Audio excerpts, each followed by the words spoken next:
तर आपण पाहतोय एकंदरीतच आता बिहारच्या या राजकारणाचे जवळपास चित्र, निवडणुकीच्या निकालाचं चित्र जवळपास स्पष्ट झालेलं आहे। एनडीएकडनं भाजपकडनं जोरदार सेलिब्रेशन देखील केलं जात आहे आणि या विजयाचं देखील आता खरं तर पराभवाची एकीकडे मीमांसा होतीये, दुसरीकडे विजयाची देखील कारणं शोधली जात आहेत आणि याच संदर्भात चर्चा करण्यासाठी सध्या भाजपचे प्रवक्ते केशव उपाध्ये देखील आपल्यासोबत थेट जोडले गेलेले आहेत। उपाध्येजी, खरं तर झी 24 तासमध्ये आपलं स्वागत। आणि ही जी काही विजयाची काय म्हणता येईल याला, एक लँडस्लाइड व्हिक्टरी, मास व्हिक्टरी ज्याला म्हणतात, त्या पद्धतीचं हे यश आहे, ऐतिहासिक यश याला म्हटलं जातं। 205 जागांवरती एनडीए आपल्याला या ठिकाणी सध्या आघाडीवर असल्याचं चित्र पाहायला मिळतं आणि ज्या पद्धतीनं महाराष्ट्रामध्ये निवडणुकांचा निकाल लागलेला होता, विरोधक आपल्याला या ठिकाणी पाहायला मिळत नाहीयेत। तुमची पहिली प्रतिक्रिया या संपूर्ण निकालावर? अतिशय पहिली प्रतिक्रिया द्यायची, पहिला प्रतिक्रिया देतो, मग त्याचं आपण विश्लेषण करूया। हो, पहिली प्रतिक्रिया अशी आहे की बिहारच्या जनतेने सुशासन, शांतता आणि विकास या 3 गोष्टींना प्राधान्य देत जंगल राजला नाकारत पंतप्रधान नरेंद्र मोदी आणि नितीश कुमार या दोघांवर विश्वास दाखवलाय आणि कार्यकर्त्यांच्या मेहनतीतून आलेला हा विजय, ही पहिली प्रतिक्रिया आहे। आता विश्लेषण ज्यावेळी या विजयाचं करायचं वेळी खरं म्हणजे 205 जागा मिळतात, मगाशी म्हणत विरोधकांना काही शिल्लक राहिलं नाही। एक पॅटर्न तुम्ही लक्षात घ्या, गेल्या 2 दशकापासूनचा विशेषतः 2000च्या पूर्वी या देशामध्ये एक अस्थिरतेचा, हंग पार्लमेंटचा, हंग असेंब्लीचा पॅटर्न होता। कुणाला स्पष्ट बहुमत मिळायचं नाही, आघाड्या आघाड्या आणि युत्यांचं राजकारण दिवस होते। पण गेल्या 10-15 वर्षामध्ये, विशेषतः 15 वर्षापासून या देशामध्ये एक नवा पॅटर्न आला आहे की जनता देते ते भरभरून देते। म्हणजे कुठलीच, म्हणजे तुम्ही फक्त बिहारचं उदाहरण घेऊ नका, महाराष्ट्र घ्या, दिल्ली घ्या, हरियाणा घ्या, मध्य प्रदेश घ्या, एका अर्थाने पूर्ण भरभरून मतदान करण्याचं, भरभरून देण्याचं काम जनता देते। जनता थेट तुम्हाला डोक्यावर बसवते, ज्यांच्याबद्दल विश्वासार्हता आहे, ज्यांच्याबद्दल तुम्हाला आत्मविश्वास आहे, आशानं देते। आणि असं नाही फक्त भारतीय जनता पार्टीबद्दल बोलतो असं नाही, कर्नाटकात सुद्धा बघा काँग्रेस सरकार तशाच पद्धतीने आलं। त्यामुळे जनतेचा कल स्थिरतेकडे आहे, हे सगळ्यात महत्त्व लक्षात घेतलं पाहिजे। हे त्याचं या निकालाचं पहिलं विश्लेषण आहे, ते सगळं सांगायचं। दुसरा त्यातला सगळ्यात महत्त्वाचा मुद्दा मांडायचा तर खरंच राजकीय पक्षांनी या निमित्ताने आत्मचिंतन करण्याची गरज आहे। विश्वासार्हता आणि नवीन जनरेशन, विशेषतः ग्लोबलायझेशन 1992 नंतरचं जनरेशन आहे, ते अकाउंटेबिलिटी जास्त महत्त्वाचं मानतं। कोण काम करतंय, कोण डिलिव्हर करतंय। आणि बिहारमध्ये पंतप्रधान मोदीजी आणि नितीश कुमार यांच्या पद्धतीने, यांच्या जोडीने डिलिव्हर होईल। जी आश्वासनं तेजस्वींनी खूप दिली होती, प्रशांत किशोरनी खूप दिली होती, पण त्यांच्या आश्वासनावर विश्वास न ठेवता या दोघांनी दिलेल्या आश्वासनावरती विश्वास ठेवला। कारण डिलिव्हरी विश्वास कोण करू शकतं, याच्याबद्दल विश्वासार्हता कोणाची आहे, हे जास्त महत्त्वाचं या देशातली जनता आता विशेषतः तरुण पिढी मानते। हे आणखीन ते या ह्याचं विजयाचं विश्लेषण करायला येईल। तिसरा टेक अवे ज्याला म्हणता येईल या विजयाचा, खोटा प्रचार करून तुम्ही जिंकू शकत नाही। उदाहरण असं सांगतो, राहुल गांधींनी SRI विरोधात खूप मोठा गोंधळ, म्हणजे अराजक निर्माण करण्याचा प्रयत्न केला होता। तुमच्या माहितीसाठी सांगायला हरकत नाही की SRIचा मुद्दा त्या ठिकाणी बिहारमध्ये, बाकी ठिकाणी सोडून द्या, काँग्रेस पक्षाच्या कार्यकर्त्यांनी सुद्धा चालवला नाही। म्हणजे आपल्या नेत्याचा अजेंडा ज्याच्यावरती त्यांनी देशभर आकांडतांडव केलं, तो मुद्दा सुद्धा तिथे त्यांच्या कार्यकर्त्यांनी चालवला नाही। खोट्या प्रचाराच्या आधारावरती तुम्ही जास्त काळ खेचू शकत नाही, तुम्ही लोकांना भुलवू शकत नाही।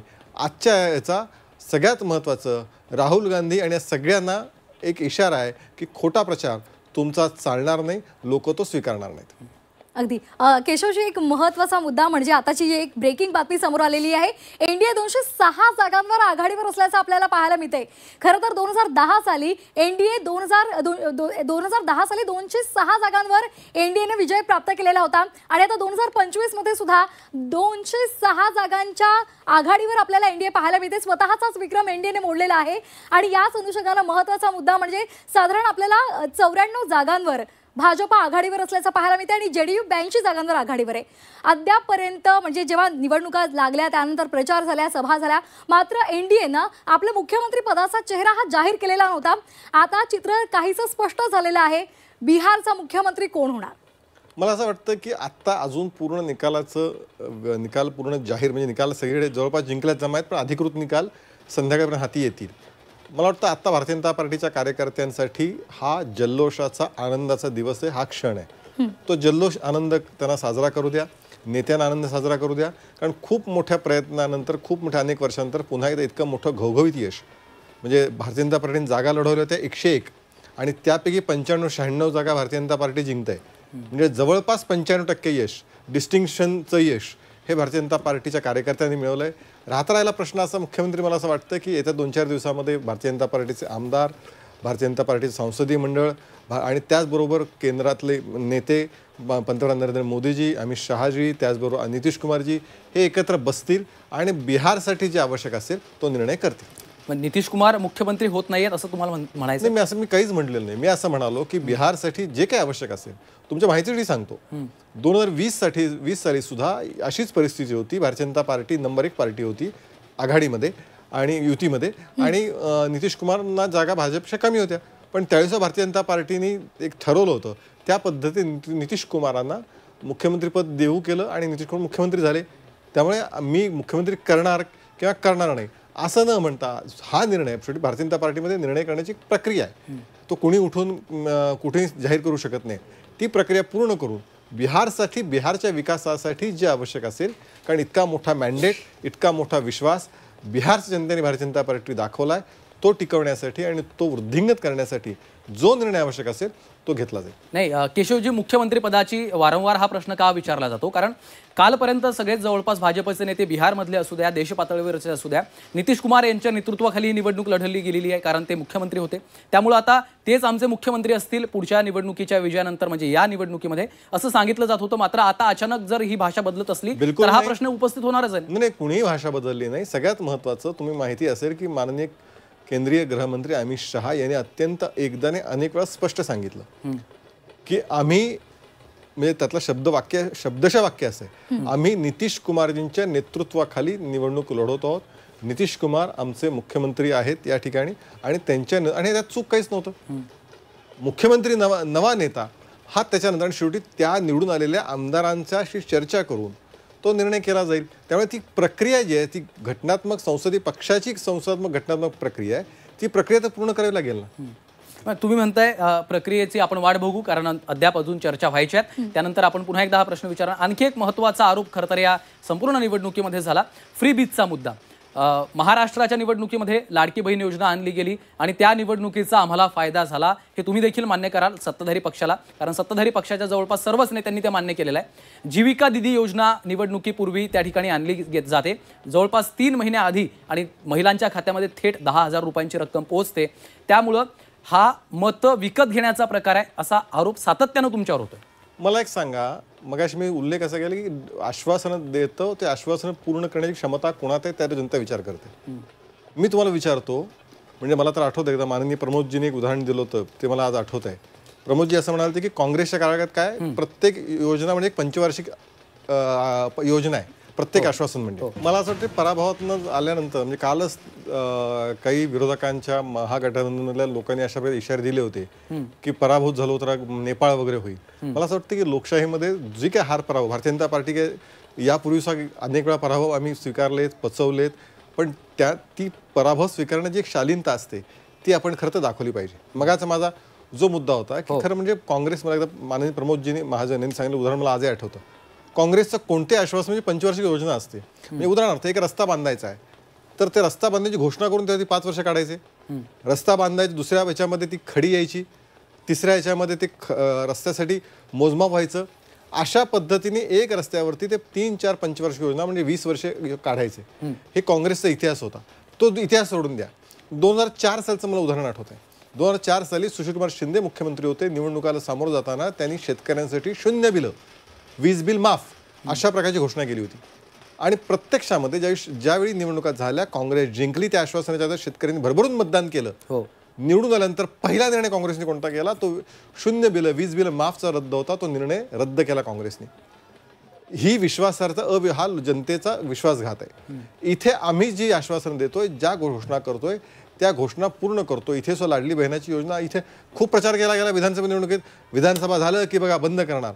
पण प्रत्यक्षामध्ये महिला जर उभी राहत असेल एखाद्या घरामध्ये, मग ते बिहारची आत्ताची योजना असो किंवा महाराष्ट्रात लाडली बहीण असेल, तर त्या एखाद्या महिला उभा राहत असेल, तिचं आत्मसन्मान जागृत होत असेल, तर मला असं वाटतं की त्यामध्ये आक्षेप घेण्यासारखं काही नाही.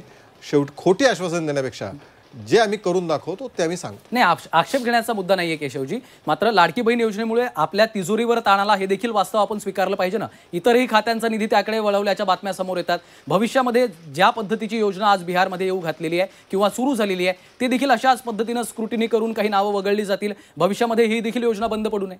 मला असं वाटत नाही. स्क्रुटिनी करण्यापेक्षा शेवटी असे की शासकीय योग्य कुठल्याही योजनेचा अंतिमता हेतू योग्य लाभार्थ्यांपर्यंत निधी जाणं हा असतो. त्यामुळे स्क्रुटनी झाली पाहिजे का, तर झालीच पाहिजे. शेवटी जो त्यातला लाभार्थी आहे, म्हणजे कुणीच हे म्हणणार नाही की जो त्याचा लाभार्थी नाही त्याला तो पैसा मिळाला पाहिजे. त्यामुळे लाभार्थ्यांपर्यंत जाण्यासाठी स्क्रुटनी असेल, चर्चा असेल जी करावी लागेल. नियमानुसार ते करणं आवश्यक आहे, ते केलं पाहिजे. नंबर 1.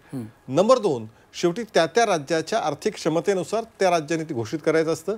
महाराष्ट्र सरकार आत्ता लाडली बहिणात नुसता तो ज्यावेळी तुमचा पैसा जातोय तो पैसा मार्केटमध्ये पण येतोय. एका अर्थाने गतीला इकॉनॉमिकला गती मिळतीये. त्यामुळे तो पैसा केवळ वाया जातोय, फ्रीबीज वाटले जाते, इतकं त्यातलं वरवरच्या स्वरूपात बघणं योग्य नाही. अगदी एक छोटासा प्रश्न आहे जाता जाता केशवजी आपल्यासाठी. अनेकदा नितीश कुमार आपल्याला कधीतरी राजदाच्या मांडीला मांडी लावून बसलेले पाहायला मिळतात, तर कधी भाजपच्या मांडीला मांडी लावून बसलेले पाहायला मिळतात. आणि आता जसं तुम्ही सांगितलं की मोठ्या प्रमाणावर नितीश कुमार यांना मानणारा वर्ग हा बिहारमध्ये आहे आणि त्याचं आपण खरं तर फळ पण बघितलेलं आहे. भरघोस मतदान एनडीएला झालेलं आहे, इव्हन जेडीयूला सुद्धा झालेलं आहे. तर या सगळ्याचा जर विचार केला आणि नितीश कुमार यांना जर मुख्यमंत्री केलं किंवा त्याचा निर्णय जर होत असेल तर कुठेतरी भाजपच्या मनामध्ये कुठेतरी धाकधूक असेल का? नितीश कुमार हे आगामी काळात काहीतरी दगाबाजी करतील किंवा असं आहे की त्या हायपोथेटिकल प्रश्नांना उत्तर देण्यात काहीच हे नाही. कारण शेवटी आत्याबाईला मिशा असत्या तर या प्रश्नाचं काही उत्तर असू शकत नाही. हायपोथेटिकल प्रश्न हा. मुळामध्ये दोघांनी भारतीय जनता पार्टी, पंतप्रधान नरेंद्र मोदीजी आणि नितीश कुमार यांचं गेल्या वर्ष-दीड वर्षामध्ये एकत्र आल्यानंतर, पुन्हा एकत्र आल्यानंतर अतिशय उत्तम पद्धतीचे संबंध, एक चांगलं कॉम्बिनेशन, दोघांमधली केमिस्ट्री ही खूप चांगल्या पद्धती आहे. आणि त्या सगळ्या निर्णय प्रक्रियेतनं इथपर्यंत आज आम्ही पोहोचलेलो आहोत. त्यामुळे अशा पद्धतीने काहीतरी भविष्यात घडेल, काही धाकधूक काय असा चिंता करायची. केशवजी 2014 साली पंतप्रधान नरेंद्र मोदी यांना विरोध करणारे खरं तर नितीश कुमारच होते. पण तरी तुम्ही जसं म्हणताय केमिस्ट्री चांगली जुळलेली आहे. आगामी काळात निकाल पूर्ण स्पष्ट झाल्यानंतर आगामी काळात काय घडामोडी राजकीय घडतात हे पाहणं खरं तर महत्त्वाचं ठरणार आहे. कारण बिहारचा इतिहास तोच आहे. निकाल लागल्यानंतर खरं तर राजकीय घडामोडी वेगानं घडतात. खरं तर धन्यवाद. आता काही घडायला चान्स नाहीये. निकाल इतका क्लिअर आहे की वेगाने घडामोडी घडायला काही वेगळा चान्सच नाही. आता मुख्यमंत्री पदासंदर्भात काय होतं हे पाहायला लागेल. ते कळेल तुम्हाला. त्या सगळ्या घडामोडीवर आपलं लक्ष असणार आहे. आणि झी 24 तासच्या माध्यमातून निकालाचे इतरही सर्व अपडेट्स आपण आज दिवसभर पाहणारच आहोत. केशव उपाध्येजी खूप खूप धन्यवाद, तुम्ही या चर्चेत सहभागी झालात त्यासाठी.